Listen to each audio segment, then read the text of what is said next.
We use smartphone almost every minute of the day. It has become an integral part of our lives. From taking pictures to tweeting out hashtag justice for Carrie and giving TikTok 1-star rating, we almost use our smartphones every minute of the day. But are we using it too much? Especially in the lockdown, all we have is a smartphone.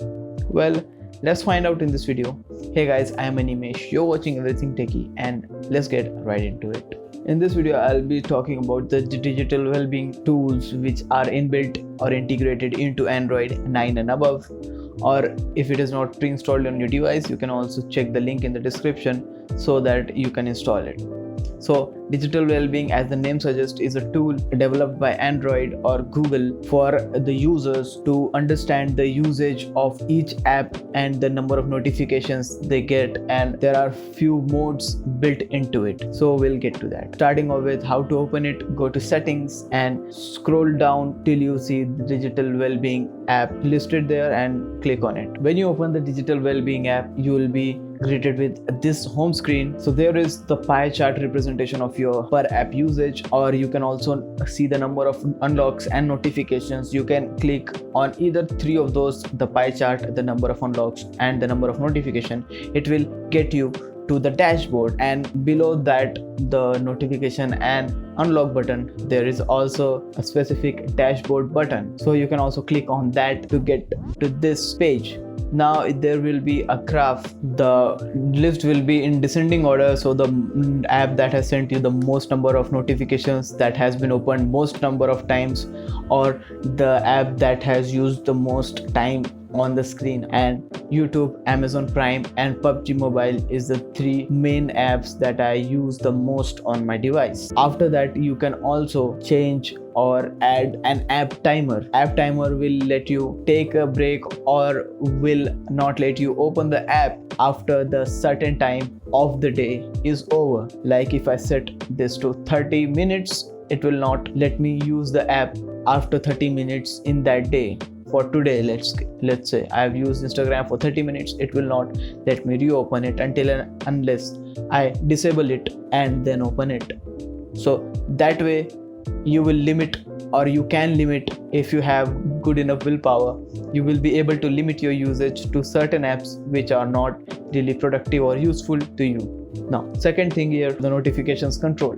So as you can see, these are the apps that are giving me notifications. Usually on the top there used to be one application which was WhatsApp. Well, it is not now here because I have disabled the notifications for WhatsApp completely. So no WhatsApp notification comes to me until and unless I open the app to see what messages and whatever has happened with my WhatsApp. That is a step I took after taking a look at digital well-being statistics. There were thousands of notifications just from WhatsApp in a day. So that was a bit too much. So I removed or disabled the notifications for WhatsApp. You can do the same with your social networking apps, and yeah, the starting days you will be continuously opening it, but as the time passes you will be not that much affected by the social media and the apps that you use. The second best feature in my opinion from digital well-being is the focus mode. In this mode you can select a number of apps which are distracting to you. So let's say if you are taking notes, or if you are reading from your smartphone or studying from your smartphone, there are notifications from social media and other platforms which will distract you. So select those apps, and whenever you turn on the focus mode, you can turn that on directly from the notification shade, which is quite handy. So whenever you turn on focus mode, those apps will be freezed. No notification and no activity will be shown by those apps, and you cannot even open those apps until and unless you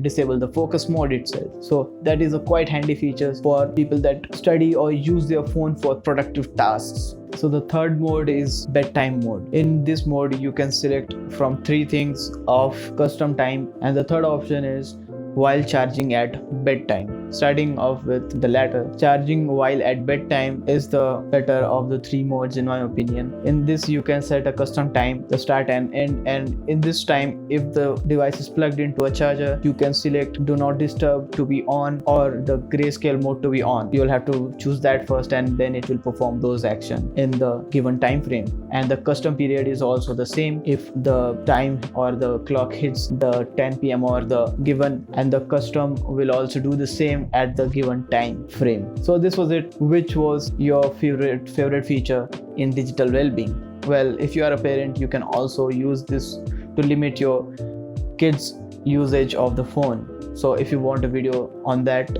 let's hit the like button and comment in the video below so that I'll make a video on the parental controls on Google digital well-being. So that's it.